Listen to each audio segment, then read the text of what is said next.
भीमा कोरेगांव का युद्ध इतिहास का चर्चित युद्ध रहा। महाराष्ट्र के पुणे जिले में भीमा नामक नदी के किनारे कोरेगांव स्थित है। इस नदी और गांव के आधार पर ही भीमा कोरेगांव युद्ध का नाम अस्तित्व में आया।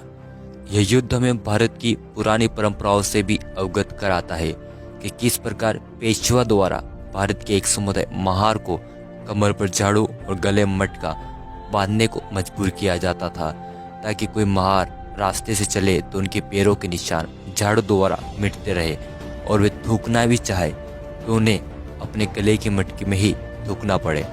कई लोगों को लगता है कि युद्ध महारों और मराठों के बीच हुआ, लेकिन ऐसा नहीं है। आइए भीमा कोरेगांव युद्ध को 5 बिंदुओं में विस्तार पूर्वक जानते हैं और फिर कमेंट में आप अपनी बात रखिएगा। नंबर 1, मराठा शासन का अंत और पेशवाओं का उद्भव।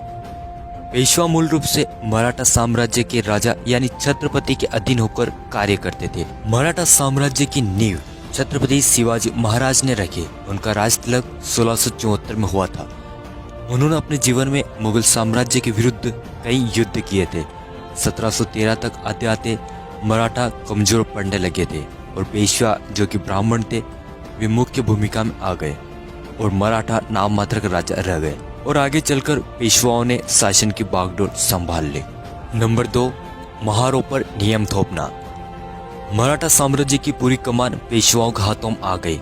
उन्होंने महारों पर कई जातिवादी नियम थोप दिए, जैसे कि उन्हें कमर पर झाड़ू और गले में मटका बांधने को मजबूर किया गया, ताकि जब कोई महार रास्ते से चले तो उनके पैरों के निशान झाड़ू द्वारा मिटते रहे और वे थूकना भी चाहे तो उन्हें अपने गले की मटकी में ही थूकना पड़े। इसका विरोध महारों ने किया। ज्योतिबा फुले जैसे समाज सुधारक महाराष्ट्र के ही थे। शिवाजी महाराज के समय महार सेना में भर्ती हो सकते थे, लेकिन पेशवाओं ने महारों को सेना में भर्ती करना बंद कर दिया। अब महारों को नई सेना में शामिल होने की जरूरत पड़ी। तब देखिए ब्रिटिशों ने क्या किया। नंबर 3, महारों का ब्रिटिश फौज में शामिल होना। भारत में अंग्रेजों का आगमन 1600 में हो गया था। अंग्रेज व्यापार करने के साथ साथ भारतीयों को गुलाम बनाकर शासन भी करने लगे थे। यह वही दौर था जब ईस्ट इंडिया कंपनी भारत में अपना विस्तार करने में लगी हुई थी और उसके लिए उन्हें पेशवाओं को हराना बेहद जरूरी था। जब महारों ने पेशवा सेना में भर्ती होने का आग्रह किया, तब पेशवाओं द्वारा उन्हें अपमानित कर ठुकरा दिया। यह बात जब अंग्रेजों को पता चली तो उन्होंने महार जाति के लोगों को समानता की शर्तों पर अपने साथ अंग्रेजी सेना में भर्ती कर लिया और इस तरह आगे चलकर भीमा कोरेगांव युद्ध अस्तित्व में आया। नंबर 4, भीमा कोरेगांव युद्ध। इस युद्ध में 2 पक्ष थे।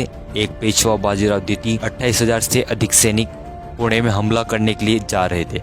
वहीं दूसरा पक्ष ईस्ट इंडिया कंपनी की टुकड़ी के कप्तान फ्रांसिस स्टॉन्टन के अगुवाई में 800 सैनिक थे, जिनमें अधिकांश महार थे, जो कि पुणे ही ब्रिटिश सैनिकों की ताकत बढ़ाने के लिए जा रहे थे।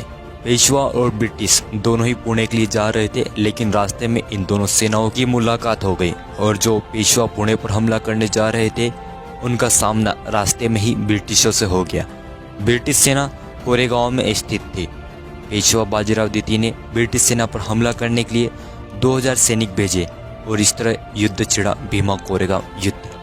1 जनवरी 1818 को यह भीषण युद्ध हुआ, जिसमें पेशवाओं के 20,000 घुड़सवार और 28,000 पैदल सैनिक सहित युद्ध के लिए कुछ तोपें थी। वहीं ब्रिटिश सेना के 500 पैदल सैनिक, 300 घुड़सवार व युद्ध के लिए तोपें थी। ब्रिटिश सेना में अधिकांश महार जाति के लोग थे।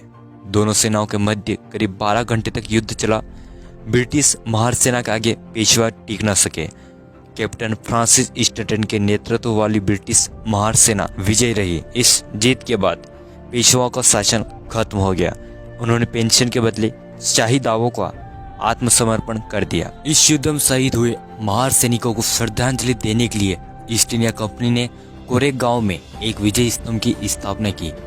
वही स्तंभ का शिलालेख ये घोषित करता है कि कैप्टन स्टॉन्टन के बल ने पूर्व में ब्रिटिश सेना के सबसे गर्वित विजय में से एक को पूरा किया। महारों के महत्व के लिए कोरेगांव में मारे गए सैनिकों के नाम है। नंबर 5, कोरेगांव युद्ध चर्चा और विवाद। भारत के संविधान निर्माता कहे जाने वाले बाबा साहेब भीमराव अंबेडकर 1 जनवरी 1927 को कोरेगांव स्थित विजय स्तंभ गए। तब से यह गांव चर्चा का विषय बन गया और फिर आगे चलकर हर 1 जनवरी को बाबा साहेब के अनुयायी यहाँ आते हैं। 1 जनवरी 2018 को भीमा कोरेगांव में हिंदूवादी संगठनों और दलित बौद्ध संगठनों के बीच विवाद हुआ और ये गांव पुनः चर्चा का विषय बन गया। अब हमारा आपसे यह सवाल है कि जाति व्यवस्था ने हमारे देश को किस प्रकार से तबाह किया और ये भेदभाव कैसे खत्म होगा। आपकी राय कमेंट में जरूर बताएं।